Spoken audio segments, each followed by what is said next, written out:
The Assembly will hear an address by His Excellency Donald Trump, President of the United States of America. I request protocol to escort His Excellency and invite him to address the Assembly.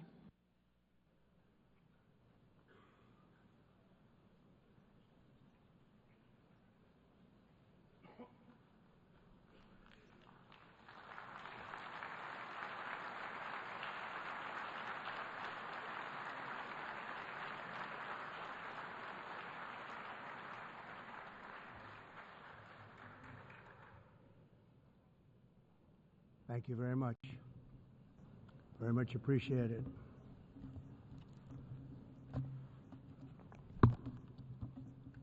And I don't mind making this speech without a teleprompter, because the teleprompter is not working. I feel very happy to be up here with you nevertheless, and that way you speak more from the heart. I can only say that whoever's operating this teleprompter is in big trouble.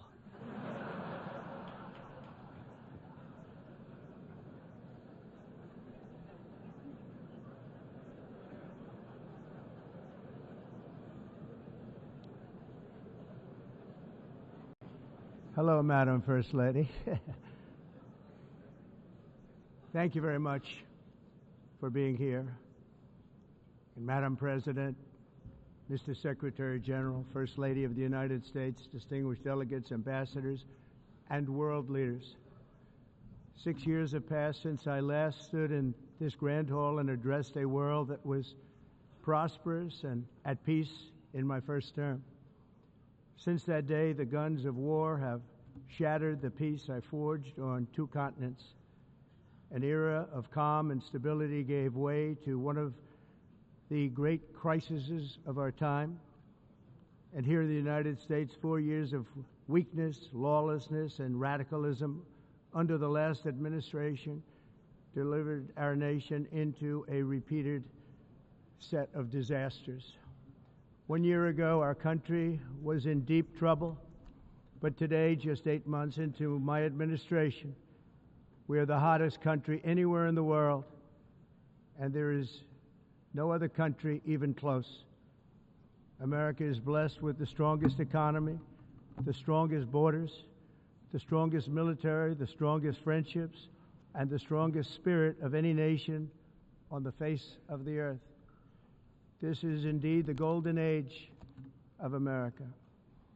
We are rapidly reversing the economic calamity we inherited from the previous administration, including ruinous price increases and record-setting inflation like we've never had before.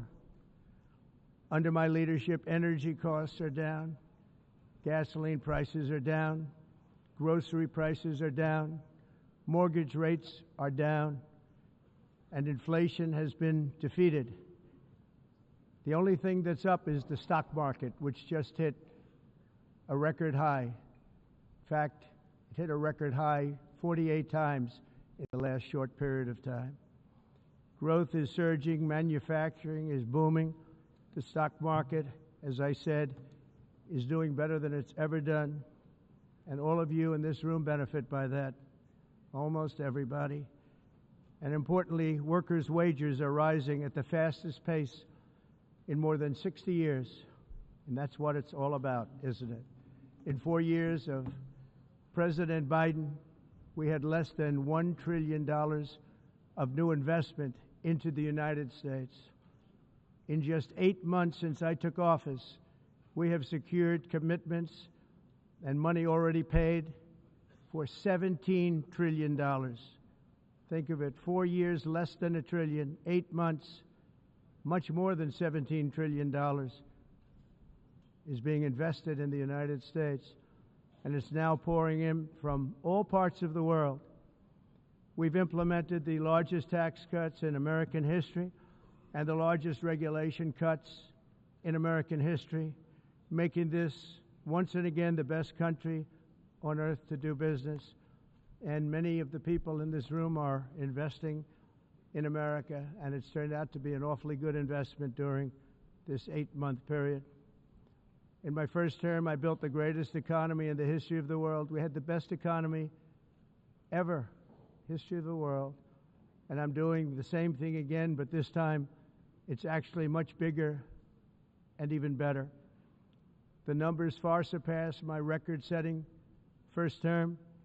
On our southern border, we have successfully repelled a colossal invasion, and for the last 4 months, and that's 4 months in a row, the number of illegal aliens admitted and entering our country has been 0. Hard to believe, because if you look back just a year ago, it was millions and millions of people pouring in from all over the world, from prisons, from mental institutions, drug dealers. All over the world they came. They just poured into our country with the ridiculous open border policy of the Biden administration. Our message is very simple. If you come illegally into the United States, you're going to jail, or you're going back to where you came from, or perhaps even further than that. You know what that means. I want to thank the country of El Salvador for the successful and professional job they've done in receiving and jailing so many criminals that entered our country. And it was under the previous administration that the number became record-setting, and they're all being taken out. We have no choice. And other countries have no choice, because other countries are in the exact same situation with immigration. It's destroying your country, and you have to do something about it. On the world stage, America is respected again like it has never been respected before.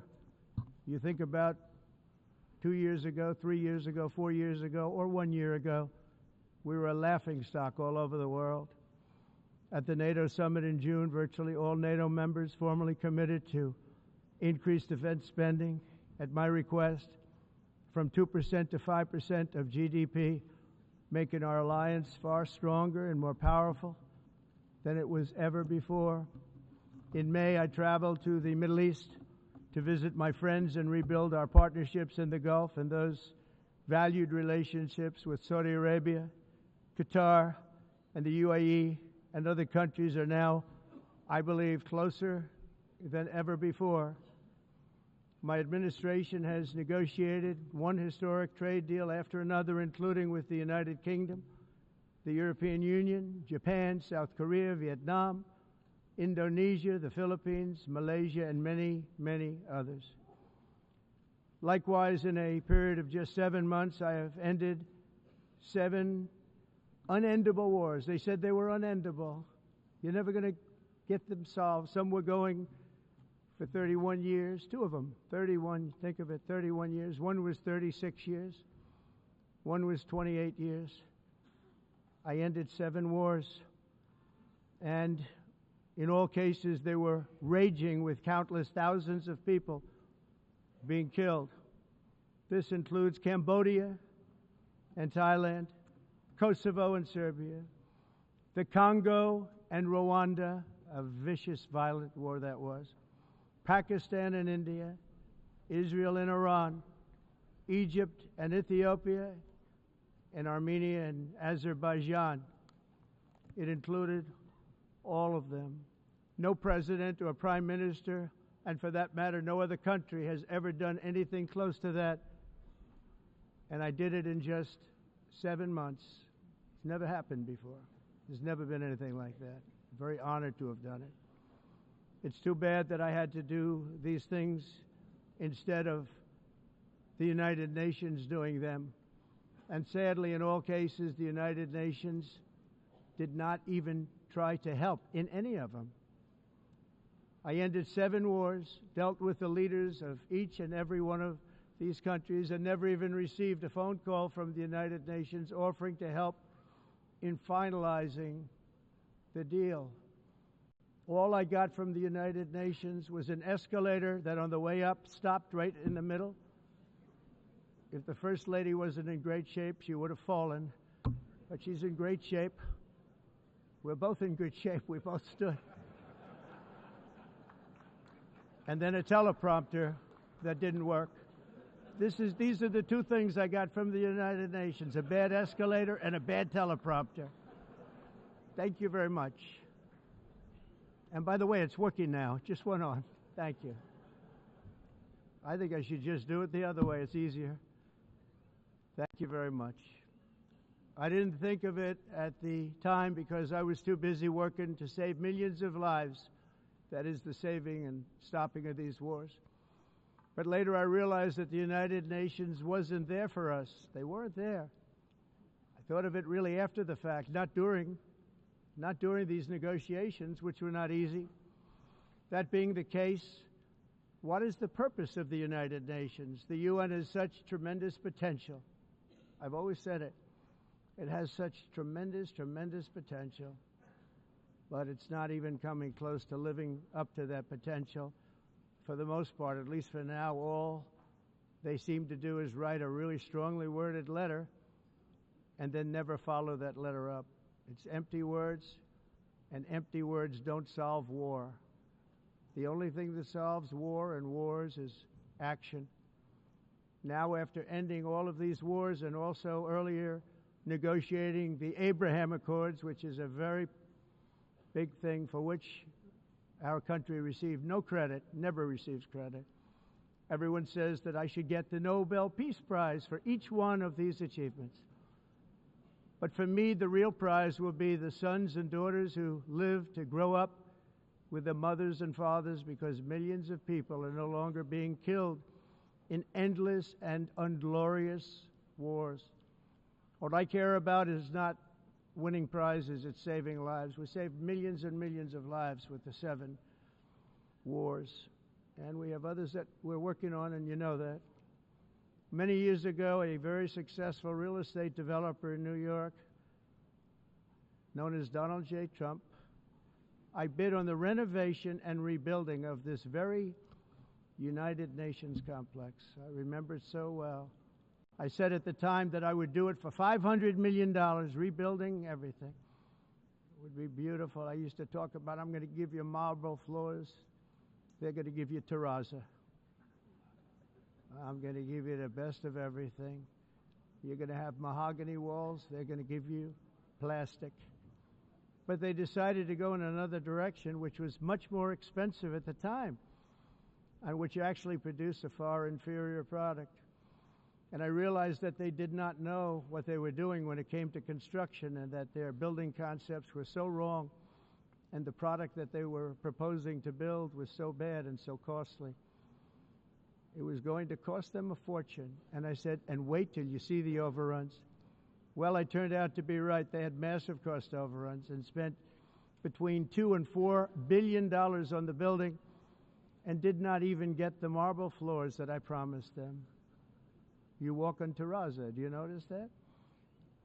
As far as I'm concerned, frankly, looking at the building and getting stuck on the escalator, they still haven't finished the job.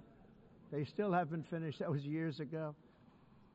The project was so corrupt that Congress actually asked me to testify before them on the tremendous waste of money, because it turned out that they had no idea what it was, but they knew it was anywhere between $2 and $4 billion as opposed to $500 million with a guarantee. But they had no idea, and I said it cost much more than $5 billion. Unfortunately, many things in the United Nations are happening just like that, but on an even much bigger scale, much, much bigger. Very sad to see. Whether the UN can manage to play a productive role, I've come here today to offer the hand of American leadership and friendship to any nation in this assembly that is willing to join us in forging a safer, more prosperous world. And it's a world that we'll be much happier with. A dramatically better future is within our reach. But to get there, we must reject the failed approaches of the past and work together to confront some of the greatest threats in history. There is no more serious danger to our planet today than the most powerful and destructive weapons ever devised by man, of which the United States, as you know, has many. Just as I did in my first term, I've made containing these threats a top priority, starting with the nation of Iran. My position is very simple. The world's #1 sponsor of terror can never be allowed to possess the most dangerous weapon. That's why shortly after taking office, I sent the so-called Supreme Leader a letter making a generous offer. I extended a pledge of full cooperation in exchange for a suspension of Iran's nuclear program. The regime's answer was to continue their constant threats to their neighbors and U.S. interests throughout the region and some great countries that are right nearby. Today, many of Iran's former military commanders, in fact, I can say almost all of them, are no longer with us. They're dead. And 3 months ago, in Operation Midnight Hammer, 7 American B-2 bombers dropped the 14 30,000-pound each bombs on Iran's key nuclear facilities, totally obliterating everything. No other country on earth could have done what we did. No other country has the equipment to do what we did. We have the greatest weapons on earth. We hate to use them. But we did something that for 22 years people wanted to do. With Iran's nuclear enrichment capacity demolished, I immediately brokered an end to the 12-day war, as it's called, between Israel and Iran, with both sides agreeing to fight no longer. As everyone knows, I have also been deeply engaged in seeking a ceasefire in Gaza. Have to get that done. Have to get it done. Unfortunately, Hamas has repeatedly rejected reasonable offers to make peace. We can't forget October 7th, can we? Now, as if to encourage continued conflict, some of this body is seeking to unilaterally recognize a Palestinian state. The rewards would be too great for Hamas terrorists for their atrocities. This would be a reward for these horrible atrocities, including October 7th, even while they refuse to release the hostages or accept a ceasefire. Instead of giving to Hamas and giving so much, because they've taken so much, this could have been solved so long ago. But instead of giving in to Hamas's ransom demands, those who want peace should be united with one message: release the hostages now. Just release the hostages now. Thank you.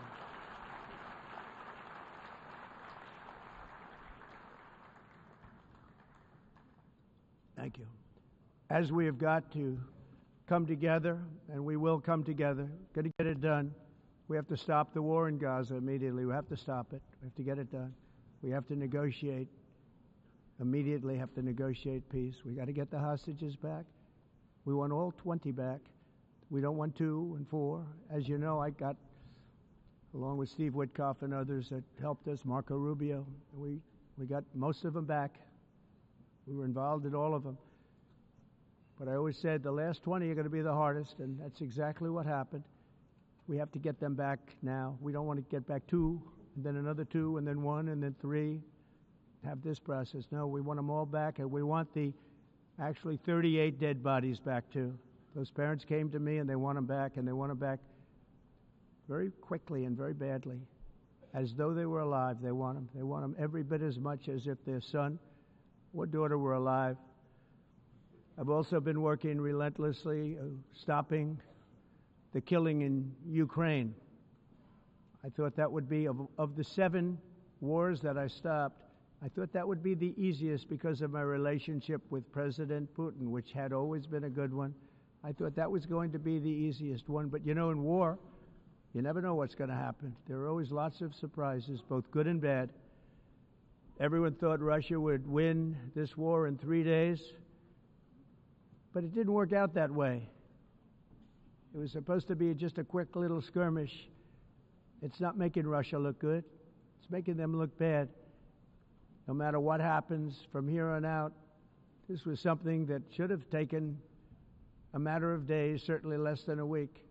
And they've been fighting for 3.5 years and killing anywhere from 5,000 to 7,000 young soldiers, mostly soldiers, on both sides every single week, from 5,000 to 7,000 dead young people, and some in cities, much smaller numbers, where rockets are shot, where drones are dropped. This war would never have started if I were president. This was a war that should have never happened. It shows you what leadership is, what bad leadership can do to a country. Look what happened to the United States, and look where we are right now in just a short period of time. The only question now is how many more lives will be needlessly lost on both sides. China and India are the primary funders of the ongoing war by continuing to purchase Russian oil.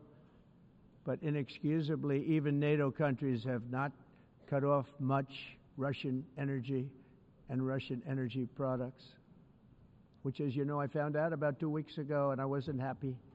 Think of it. They're funding the war against themselves. Who the hell ever heard of that one? In the event that Russia is not ready to make a deal to end the war, then the United States is fully prepared to impose a very strong round of powerful tariffs, which would stop the bloodshed, I believe, very quickly. But for those tariffs to be effective, European nations, all of you are gathered here right now, would have to join us in adopting the exact same measures. I mean, you're much closer to the city. We have an ocean in between. You're right there. And Europe has to step it up. They can't be doing what they're doing. They're buying oil and gas from Russia while they're fighting Russia. It's embarrassing to them, and it was very embarrassing to them when I found out about it, I can tell you that. They have to immediately cease all energy purchases from Russia. Otherwise, we're all wasting a lot of time. So I'm ready to discuss this. We're going to discuss it today with the European nations, all gathered here. I'm sure they're thrilled to hear me speak about it, but that's the way it is. I like to speak my mind and speak the truth. As we seek to reduce the threat of dangerous weapons today, I'm also calling on every nation to join us in ending the development of biological weapons once and for all. And biological is terrible, and nuclear is even beyond, and we include nuclear in that. We want to have a cessation of the development of nuclear weapons. We know, and I get to view it all the time. Sir, would you like to see? And I look at weapons that are so powerful that we just can't ever use them. If we ever use them, the world literally might come to an end. There would be no United Nations to be talking about. There would be no nothing. Just a few years ago, reckless experiments overseas gave us a devastating global pandemic. Yet despite that worldwide catastrophe, many countries are continuing extremely risky research into bioweapons and man-made pathogens. This is unbelievably dangerous. To prevent potential disasters, I'm announcing today that my administration will lead an international effort to enforce Biological Weapons Convention, which is going to be meeting with the top leaders of the world by pioneering an AI verification system that everyone can trust. Hopefully the UN can play a constructive role, and it will also be one of the early projects under AI. Let's see how good it is, because a lot of people are saying it could be one of the great things ever, but it also can be dangerous, but it can be put to tremendous use and tremendous good, and this would be an example of that. Not only is the UN not solving the problems it should, too often, it's actually creating new problems for us to solve.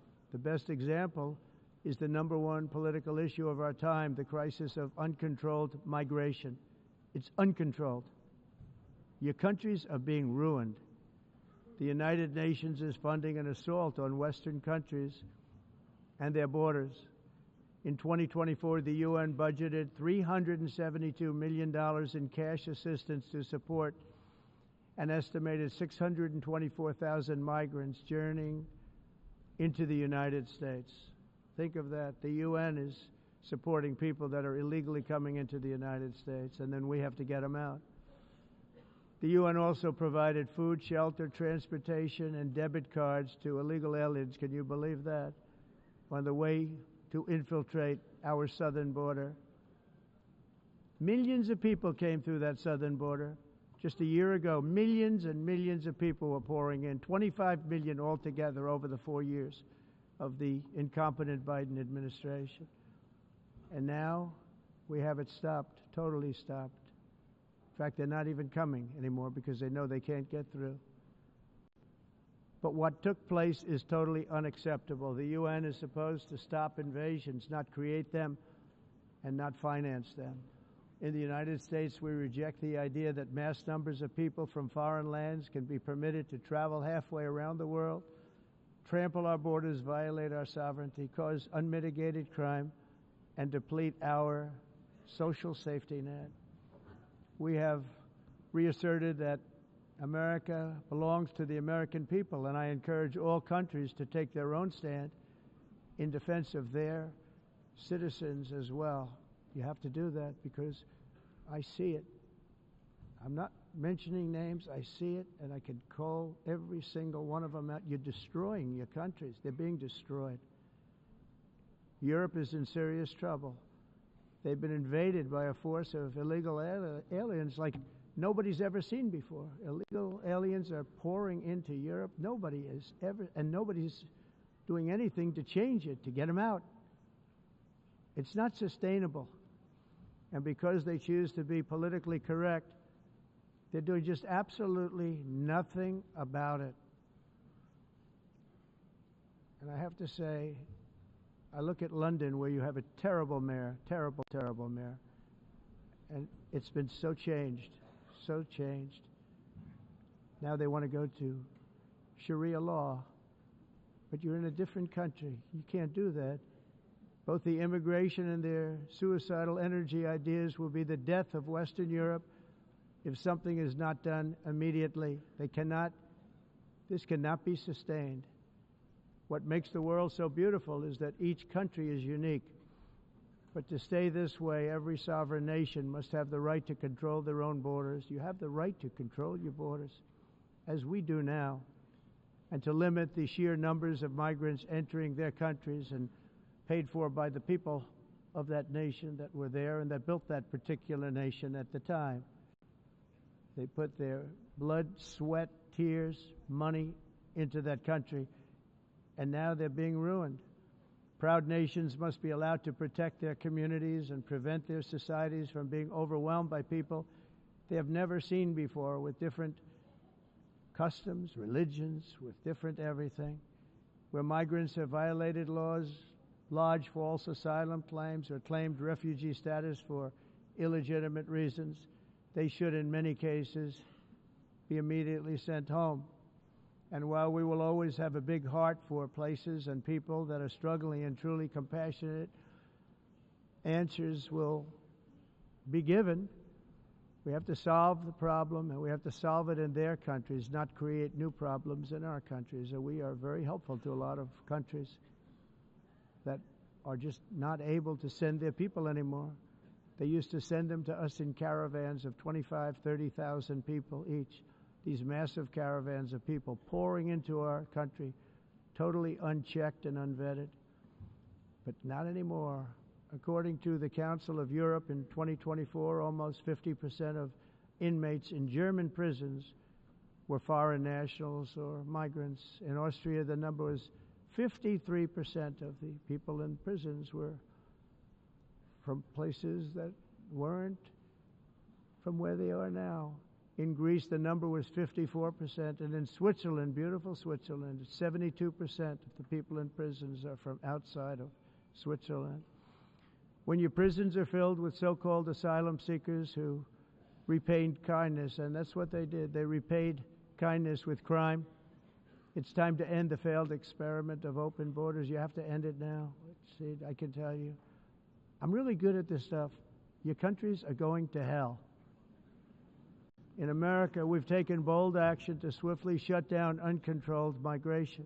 Once we started detaining and deporting everyone who crossed the border, and removing illegal aliens from the United States, they simply stopped coming. They're not coming anymore. We're getting a lot of credit, but they're not coming anymore. This was a humanitarian act for all involved, because on the trips up, thousands of people a week were dying. Women were being raped. Nobody's ever seen anything like it. Raped, horribly beaten, raped. On the trip up, the journey up, it was a long walk. It was a long, arduous journey, indeed. And it was also a historic victory against human trafficking throughout the region. What we did was a victory, and we saved so many lives of people that wouldn't make the journey. That journey was loaded up with death. Loaded up with death. Dead bodies all along the roads of jungles.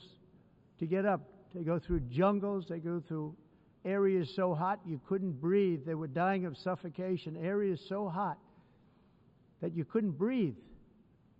Dead bodies all over.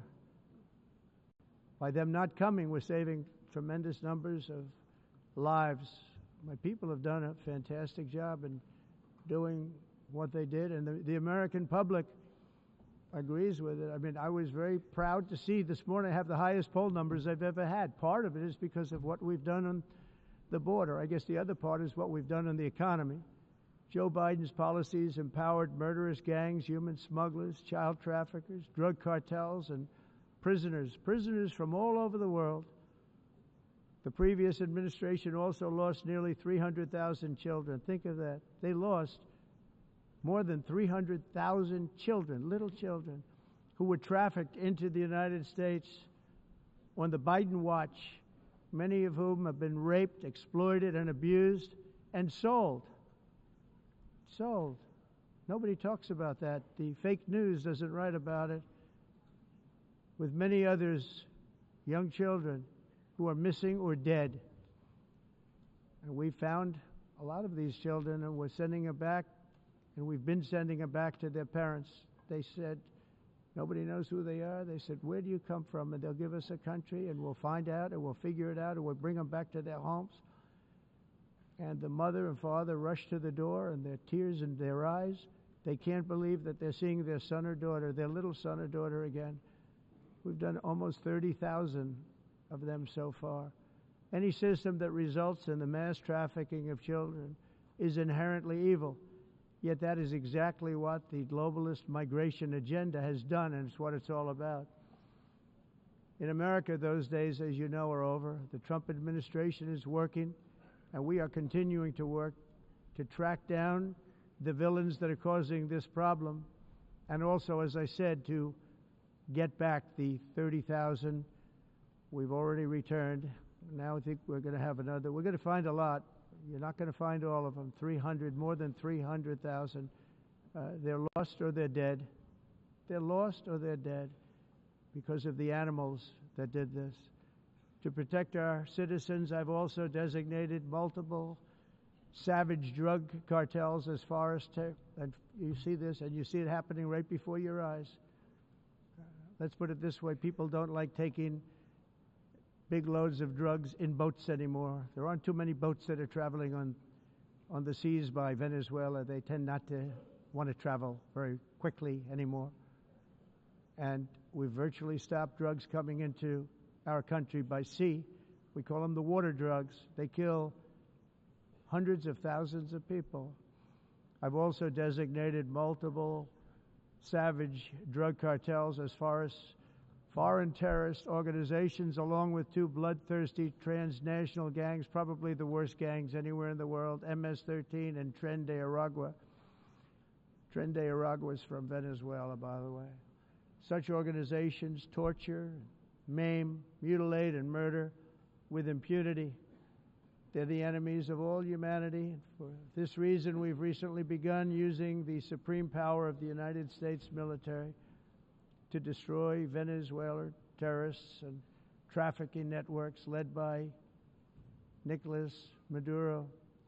To every terrorist thug smuggling poisonous drugs into the United States of America, please be warned that we will blow you out of existence. That's what we're doing. We have no choice.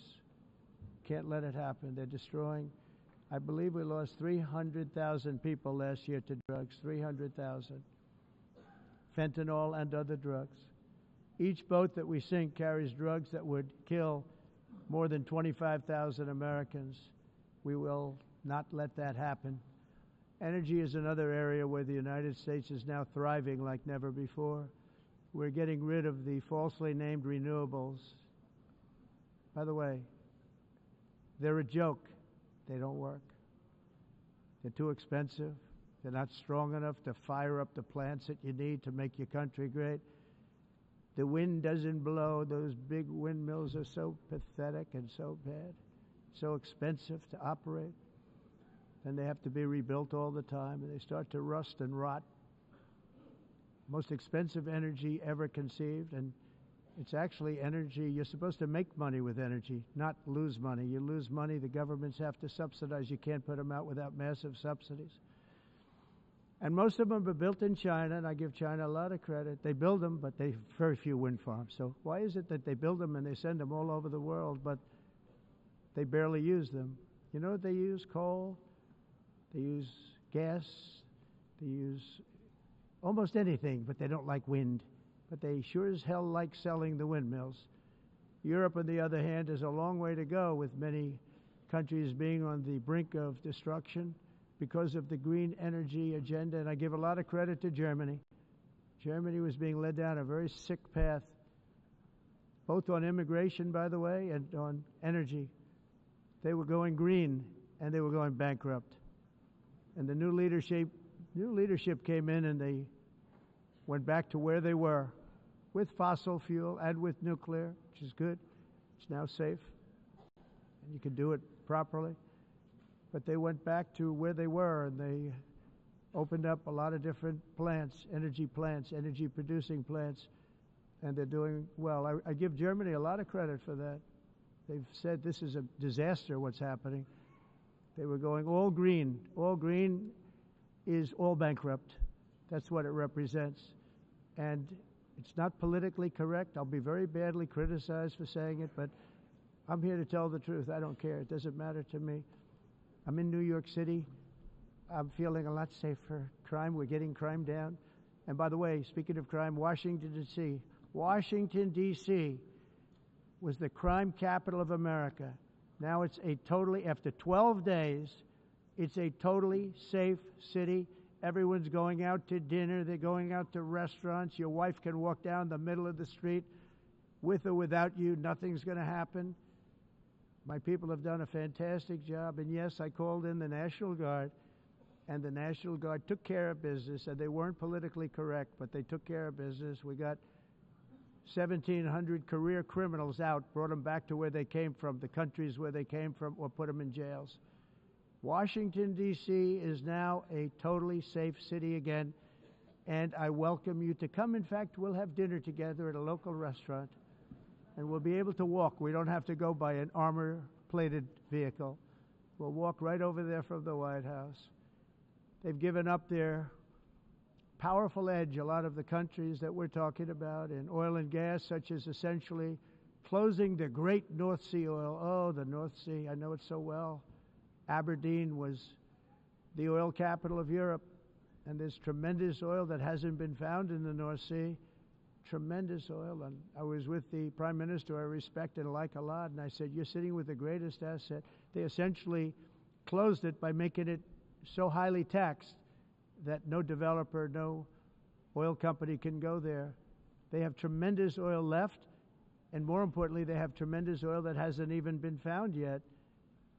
And what a tremendous asset for the United Kingdom. And I hope the Prime Minister is listening, because I told it to him 3 days in a row. That's all he heard. North Sea oil, North Sea, because I want to see them do well.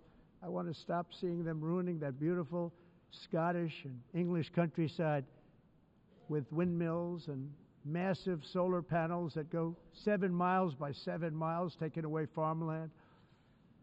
But we're not letting this happen in America. In 1982, the executive director of the United Nations Environmental Program predicted that by the year 2000, climate change would cause a global catastrophe. He said that it will be irreversible. as any nuclear holocaust would be. This is what they said at the United Nations. What happened? Here we are. Another UN official stated in 1989 that within a decade, entire nations could be wiped off the map by global warming. Not happening. You know, it used to be global cooling. If you look back years ago in the 1920s and the 1930s, they said, global cooling will kill the world. We have to do something. Then they said global warming will kill the world. But then it started getting cooler, so now they could just call it climate change, because that way they can't miss. It's climate change. Because if it goes higher or lower, whatever the hell happens, there's climate change. It's the greatest con job ever perpetrated on the world, in my opinion. Climate change, no matter what happens, you're involved in that. No more global warming, no more global cooling. All of these predictions made by the United Nations and many others, often for bad reasons, were wrong. They were made by stupid people that have cost their countries fortunes and given those same countries no chance for success. If you don't get away from this green scam, your country is going to fail. And I'm really good at predicting things, you know. They actually said during the campaign they had a hat, the best-selling hat. Trump was right about everything. And I don't say that in a braggadocious way, but it's true. I've been right about everything. And I'm telling you that if you don't get away from the green energy scam, your country is going to fail. And if you don't stop people that you've never seen before, that you have nothing in common with, your country is going to fail. I'm the President of the United States, but I worry about Europe. I love Europe. I love the people of Europe. And I hate to see it being devastated by energy and immigration. This double-tailed monster destroys everything in its wake, and they cannot let that happen any longer. You're doing it because you want to be nice. You want to be politically correct, and you're destroying your heritage. They must take control strongly and immediately of the unmitigated immigration disaster and the fake energy catastrophe before it's too late. The carbon footprint is a hoax made up by people with evil intentions, and they're heading down a path of total destruction. You know, the carbon footprint was a big, big thing a few years ago. I remember hearing about the carbon footprint, and then President Obama would get into Air Force One, a massive Boeing 747, and not a new one, an old one with old engines that spew everything into the atmosphere. He'd talk about the carbon footprint, we must do so. Then he'd get in and he'd fly from Washington to Hawaii to play a round of golf. And then he'd get back onto that big, beautiful plane and he'd fly back and he'd talk about, again, global warming and the carbon footprint. It's a con job. At extreme cost and expense, Europe reduced its own carbon footprint by 37%. Think of that. Congratulations, Europe. Great job. You cost yourself a lot of jobs, a lot of factories closed, but you reduced the carbon footprint by 37%. However, for all of that sacrifice and much more, it's been totally wiped out and then some by a global increase of 54%. Much of it coming from China and other countries that are thriving around China, which now produces more CO2 than all the other developed nations in the world. So all of these countries are working so hard on the carbon footprint, which is nonsense, by the way. It's nonsense. You know, it's interesting. In the United States, we have still radicalized environmentalists, and they want the factories to stop. Everything should stop. No more cows. We don't want cows anymore. I guess they want to kill all the cows. They want to do things that are just unbelievable, and you have it too. But you know, we have a border, strong, and we have a shape, and that shape doesn't just go straight up. That shape is amorphous when it comes to the atmosphere. And if we had the most clean air, and I think we do, we have very clean air. We have the cleanest air we've had in many, many years.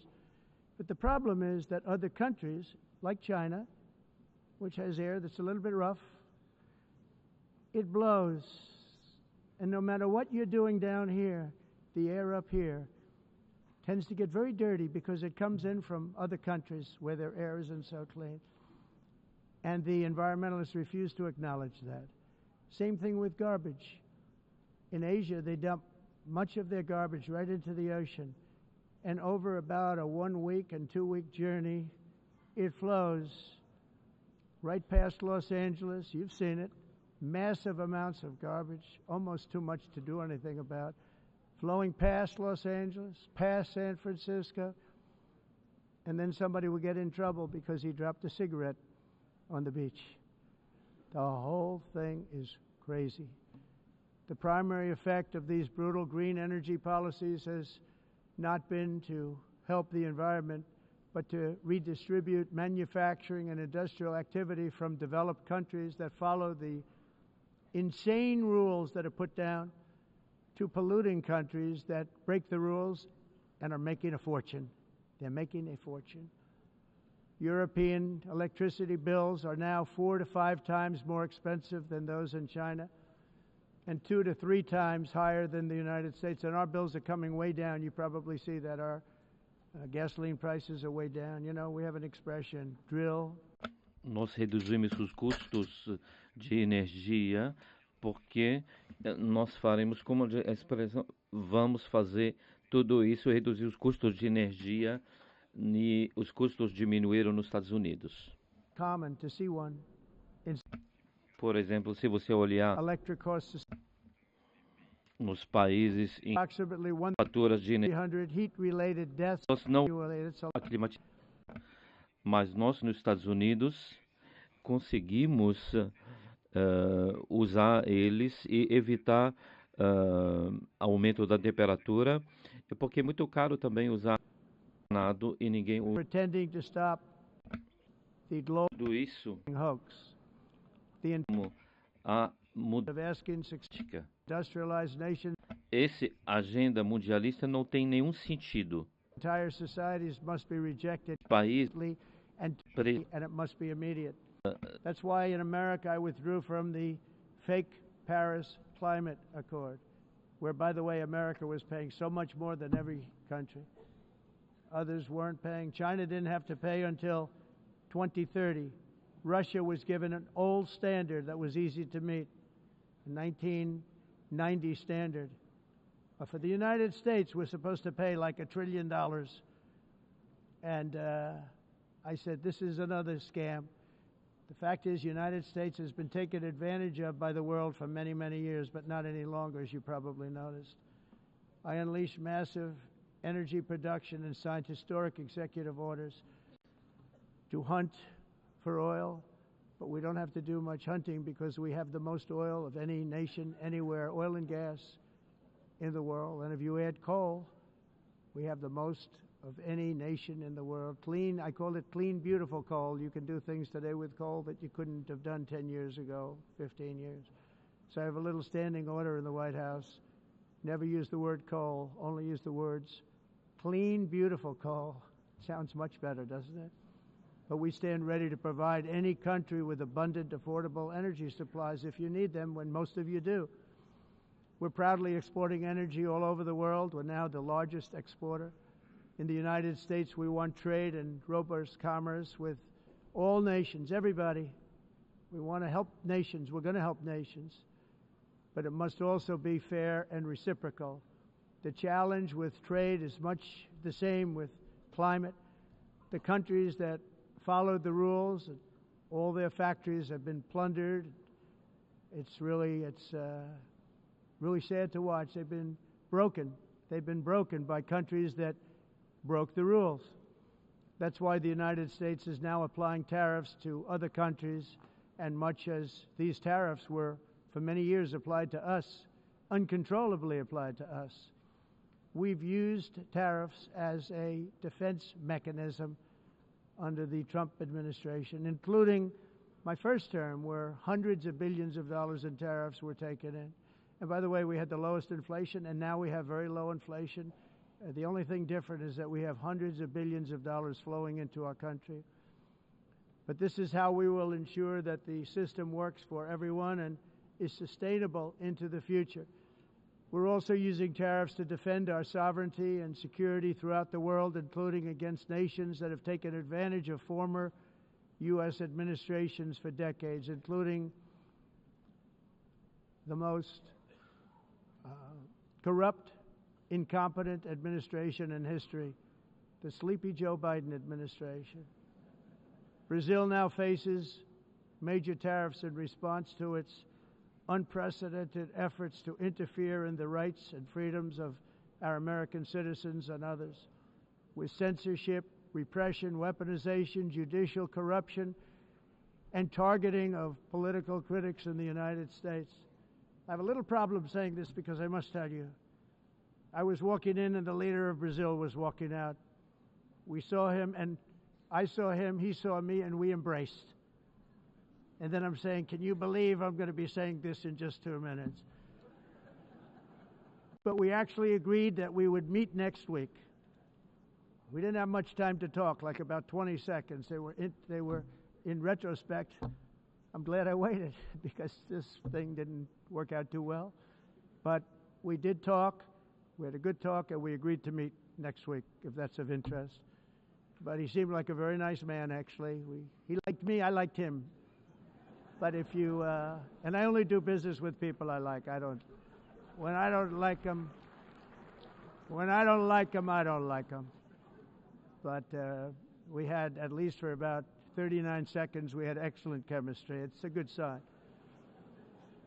But also in the past, Brazil, can you believe this, unfairly tariffed our nation, but now because of our tariffs, we are hitting them back, and we're hitting them back very hard. As president, I will always defend our national sovereignty and the rights of American citizens. So I'm very sorry to say this, that Brazil is doing poorly and will continue to do poorly.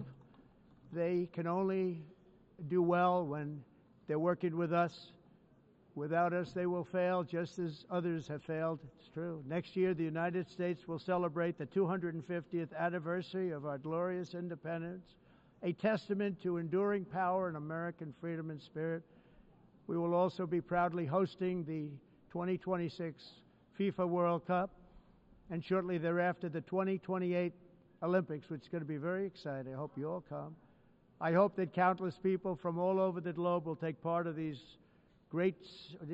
will be great celebrations of liberty and human achievement, and that together we all can rejoice in the miracles of history that began in July 4th, 1776, when we founded the light to all nations. And it's something really that an amazing thing came out of that date.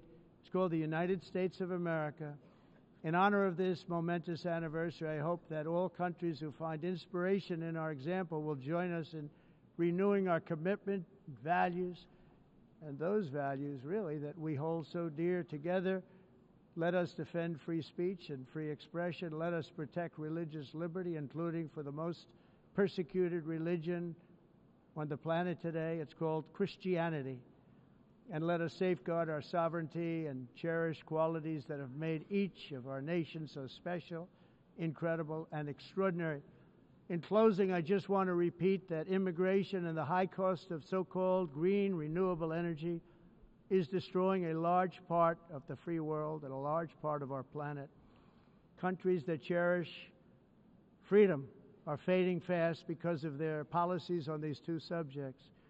You need strong borders and traditional energy sources if you are going to be great again.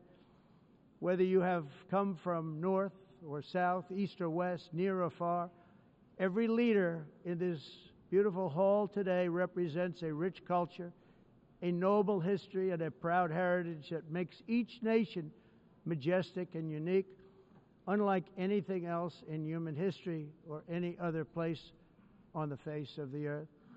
From London to Lima, from Rome to Athens, from Paris to Seoul, from Cairo to Tokyo and Amsterdam to right here in New York City, we stand on the shoulders of the leaders and legends, generals and giants, heroes and titans who won and built our beloved nations, all of our nations, with their own courage, strength, spirit, and skill. Our ancestors climbed mountains, conquered oceans, crossed deserts, and trekked over wide open plains. They charged into thunderous battles, plunged into grave dangers, and they were soldiers and farmers and workers and warriors and explorers and patriots. They built towns into cities, tribes into kingdoms, ideas into industries, and small islands into mighty empires. You're a part of all of that. They were champions for their people who never gave up and who never, ever gave in. Their values defined our national identities. Their visions forged our magnificent destiny. Everybody in this room is a part of it in your own way. Each of us inherits the deeds and the myths, the triumphs, the legacies of our own heroes and founders who so bravely showed us the way. Our ancestors gave everything for homelands that they defended with pride, with sweat, with blood, with life, and with death. Now the righteous task of protecting the nations that they built belongs to each and every one of us. So together let us uphold our sacred duty to our people and to our citizens. Let us protect their borders, ensure their safety, preserve their cultures, treasure, and traditions, and fight for their precious dreams and their cherished freedoms. And in friendship and really a beautiful vision, let us all work together to build a bright, beautiful planet, a planet that we all share, a planet of peace and a world that is richer, better, and more beautiful than ever before. That can happen. It will happen. It will happen, and I hope it can happen and start right now, right at this moment. We'll turn it around. We're going to make our countries better, safer, more beautiful. We're going to take care of our people. Thank you very much. It's been an honor. God bless the nations of the world. Thank you very much. Bye.